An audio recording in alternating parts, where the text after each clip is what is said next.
Hello, welcome to my YouTube video on the Raspberry Pi hardware setup. So first step is we're going to take our micro SD card right here. We're going to insert it into our adapter. So label facing out, not in, out, to the bottom of our adapter. We're not going to use all our might and strength. Put it in, very simple. And what that micro SD card is actually doing, it's actually holding our operating system from our personal computer. So whether it's our Windows, our Mac, I use a MacBook Pro, so that'll be my Mac OS. It's going to hold that, and we're actually going to use that to operate on Raspberry Pi. Okay, so now that we got our micro SD card into our adapter, we're good to move on to the next step. We're going to put this card here into the SD card reader slot alongside our computers. Some computers are going to have it, some of yours won't. It'll be alongside here if you do have it. MacBook Pros, unfortunately, I don't have that option. So what I'll have to do, and some of you guys will also have to do, is buy one of these. It's a SD card reader and kind of acts like a USB, but along the side here is where we can actually insert our adapters that is holding our micro SD card. So it's like that. It's good to go now. Insert it. So this adapter I actually got for MacBook Pro. That's it. So we'll just wait and we'll move on to the next step. Okay, so next step is we're going to get some course software going here. So let's go to the course software button. And for this particular assignment, we're actually going to need 3 different softwares here. So Raspberry Pi installer. I got a MacBook, so I'm going to go to installer Mac. Fritzing, once again, go on to Fritzing Mac. If you got Windows, you go to Fritzing PC. Down below, I'm also going to need some Fritzing components on top of what I've already installed. And of course, I'm going to need the template, which is going to be very helpful as we get going. And finally, VNC Viewer. So I'll be going to VNC Viewer for the Mac. So once all are installed, we are going to see the Raspberry Pi imager show on our screen, like so. I already done this process myself, so I'm just going to mimic it this time for the sake of teaching you guys. So the first step is to choose the operating system, and then we'll go, for me, to the Raspberry Pi OS 32-bit. For other computers, this might not be an option because not all computers are able to actually install the most up-to-date version of Raspberry Pi, so Apple Pi Baker or Noobs might be an option. But we'll choose a 32-bit for me. Then we'll go to choose storage. This is where we'll see our SD card. We'll click on that if it was there, and then you'll be able to see the write option. Click on that, and then now write everything to your micro SD card. So once that is done, we will be able to eject our micro SD card from our computer systems. Very, very important to eject the micro SD card rather than just pull it or yank it out of the system. Okay, so let's start building our acrylic case. All right. We are going to build this up with the Raspberry Pi inside, and as well we're going to attach our ribbon cable to the Raspberry Pi's 40 GPIO pins. All right, but let's start at the beginning here with the plus acrylic piece. All right, start with that on our desk, and we're going to have the 4 screws in the 4 corners sticking up. This is going to make it a lot more easier when we're building this for me and for you when you guys get going. So first things first, these 2 pieces here, all right? Thin over thin, thick over thick. This little slot right here, you're going to notice with every little piece, that's where a micro SD card is actually going to be shown when we put a Raspberry Pi. So it's a really good reference when we're just building this. So go with 1, and thin over thin, thick over thick, 2. All right, so that matches perfectly. Now we are going to put in our Raspberry Pi, all right? Micro SD right over here, all right? Not like this, like this. Great. That should fit pretty well, perfectly. Yeah, that's good. All right, so next step, this piece, all right? Pretty unique with this little area here, plus, remember this part, micro SD area. All right, don't work with one side, I'll do the other side. Oh, got it right the first time. All right, a little bit of jam, but not too bad. All right, that fits good. Now, going to move to this part. Right here. We'll notice this piece because of the small break on the side. All right, micro SD card here. Let's go ahead and put it on. Now, I should mention that this break is also where the little camera is too on our Raspberry Pi. All right, so the figure it is, you put it together anyways. This is how I do it. Perfect. Next piece, bigger break. All right, micro SD area still there. So put that over. Perfect. Now we got a little gap on this side over here. You can see. There we go. Next piece, we are not going to have another gap there. We're going to flip it over on this side instead. Why? Because we need to create a little space for a ribbon cable. So first, micro SD card, right? Line that up, overlap.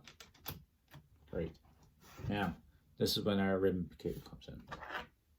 So right here, we want to match this over our 40 GPIO pins. It should be with the camera. You should see them right here, right? That's our 40 GPIO pins. So I'll set it back here. Should be good. Should be good. Great. All right. So we're going to place this over. It'll be a little tricky, but simply lay it over, apply even pressure. Okay, now I'm set. So now push down firmly. We're not trying to break it. Perfect. That should be good. You'll know from my angle over here, you should know, you see no prongs sticking up and everything's evenly pushed down. All right? So we are almost done. Now we are going to overlap our ribbon cable. Once again, micro SD, right there. Perfect. Last step. The last piece of our acrylic case, micro SD. Always remember, it's always a very good reference point, I find. All right. Now, as that, push down. Not trying to break it. I'll put our final screws on top. It's these little pieces here. Very hard to see in the camera. Just putting that over our screws.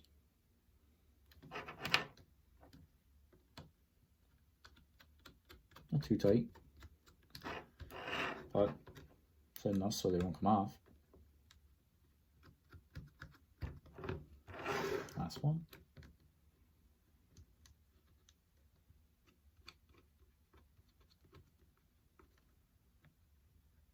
Perfect.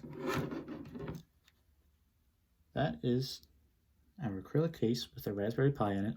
Our micro SD is there, and as well, our ribbon cable is attached and firmly set on our 40 GPIO pins.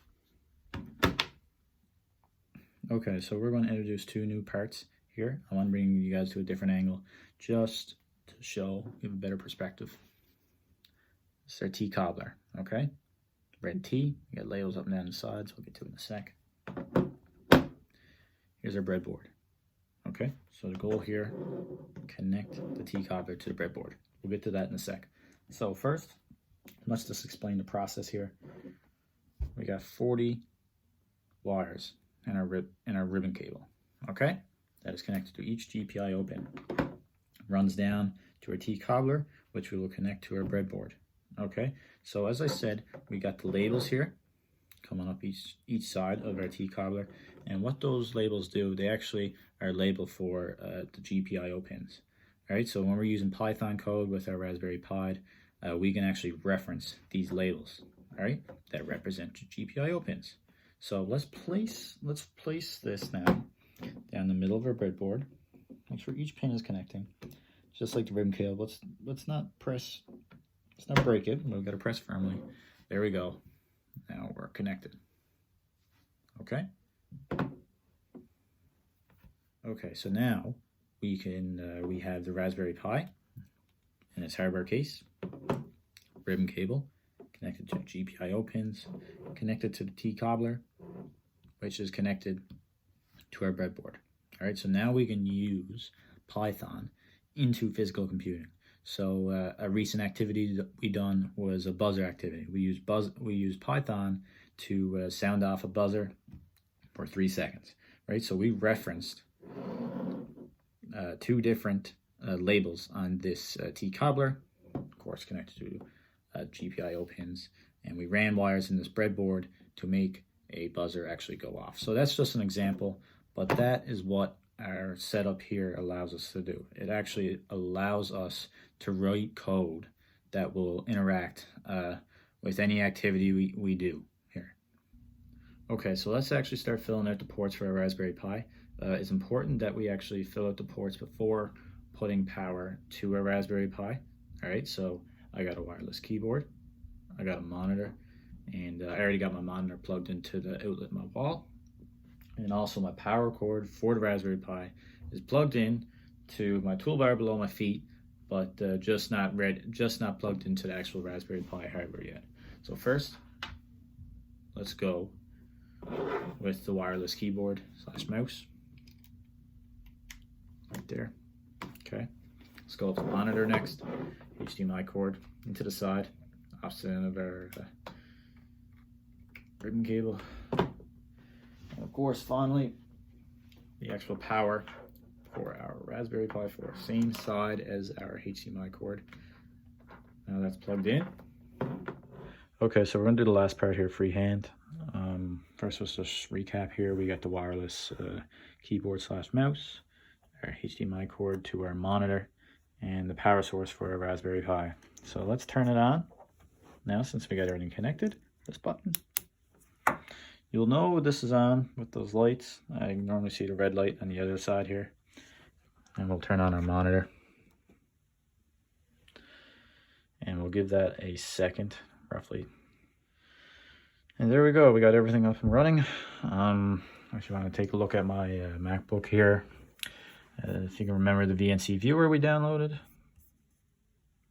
got the IP address for our Raspberry Pi already set up there.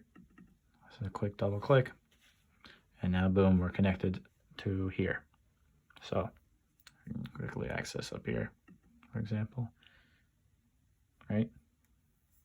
VNC viewer as well. Finally, we'll just show the fritzing. Here's the breadboard I was recently looking at. There's a welcome page. And that's it. That is everything set up. Okay, so that concludes my Raspberry Pi hardware setup video. Thanks for watching. Obviously, it was a learning curve to this. Not gonna lie, I'm very new to this type of world, so it's kind of like a new language for me. When I started out with this activity, setting it up on my own, it was difficult. But as I continued on, as I learned more and more, it got better. Not to say that I'm expert now, because as you can tell in some of my video, throughout some of my video, I still stutter a little bit because it's still new language. It's going to take time. It's not going to take a day or two. It's going to take a while. So this is still fun, and I'm glad I know it now, and I'm going to continue to try to push my knowledge more and more so I can get more and more comfortable with this. And yeah, thanks for watching my video, and see ya.